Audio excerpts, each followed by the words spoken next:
Mengawali Kompas Siang kali ini, saudara, dugaan suap kasus Ronald Tanur terus bergulir. Seorang mantan pejabat tinggi Mahkamah Agung ditangkap karena diduga terlibat suap kasus Ronald Tanur di tingkat kasasi. Sebelumnya, dalam kasus ini 3 hakim Pengadilan Negeri Surabaya juga telah ditangkap.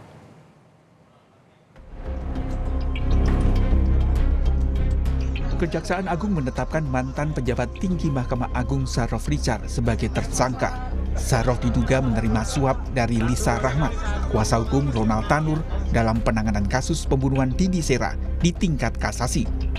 Suap ini sebagai upaya tetap menetapkan Ronald Tanur tidak bersalah pada tingkat kasasi. Kuasa hukum Ronald Tanur menyampaikan ke Sarof akan menyiapkan dana sebesar 5 miliar rupiah untuk Hakim Agung serta fee 1 miliar rupiah bagi Sarof. Di rumah Sarof, penyidik menemukan uang tunai dalam beberapa pecahan mata uang dan emas seberat 51 kg yang nilainya mencapai 996 miliar rupiah atau hampir 1 triliun rupiah. Di mana awalnya LR meminta ZN agar ZR mengupayakan Hakim Agung pada Mahkamah Agung tetap menyatakan Ronald Tanur tidak bersalah dalam putusan kasasinya. Dan LR menyampaikan kepada ZR akan menyiapkan uang atau dana sebesar 5 miliar dan untuk ZR akan diberikan fee sebesar 1 miliar atas jasanya.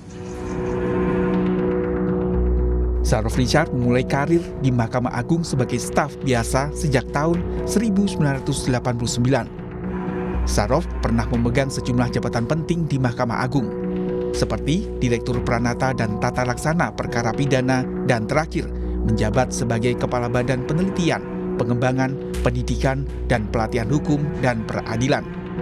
Sarof kemudian pensiun pada tahun 2022.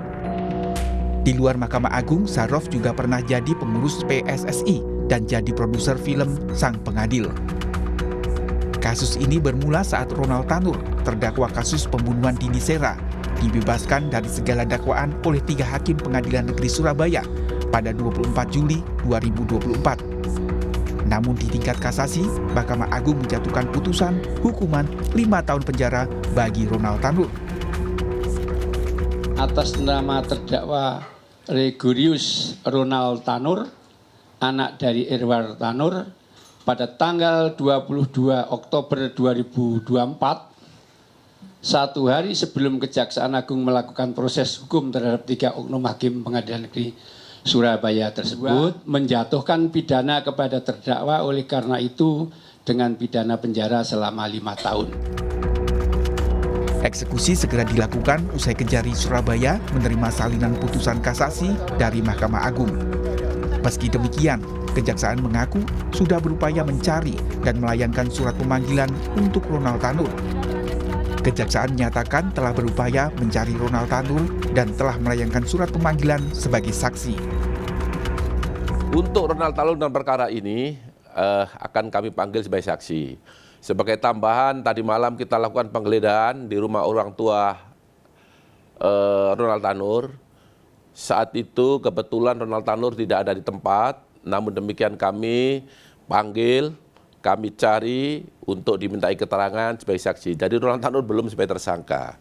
Namun demikian nanti apabila alat bukti cukup yang mengarah pada perbuatan pidana yang dilakukan oleh Ronald Tanur dalam perkara suap ini, kami akan tetap lakukan penetapan sebagai tersangka. Sebelumnya, Kejaksaan menangkap 3 hakim Pengadilan Negeri Surabaya yang memvonis bebas Ronald Tanur. Penangkapan ini terkait vonis bebas Ronald Tanur, anak anggota DPR yang menganiaya kekasihnya hingga tewas. Kejagung juga menangkap Lisa Rahmat, kuasa hukum Ronald Tanur yang diduga menyuap 3 hakim tersebut. Dalam penangkapan itu, Kejagung menyita uang dan dokumen yang diduga terkait suap senilai 20 miliar rupiah.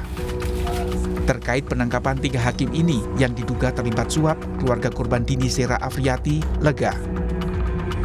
Ya rasanya gimana lega lah hari ini.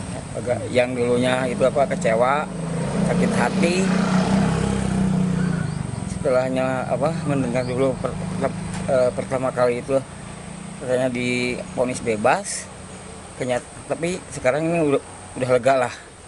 Mendapatkan kabar malam tadi, katanya hakim itu dipecat tiga-tiganya, ditangkap lah. Sekarang udah ada di rutan katanya, dan satu pengacara wanita katanya gitu.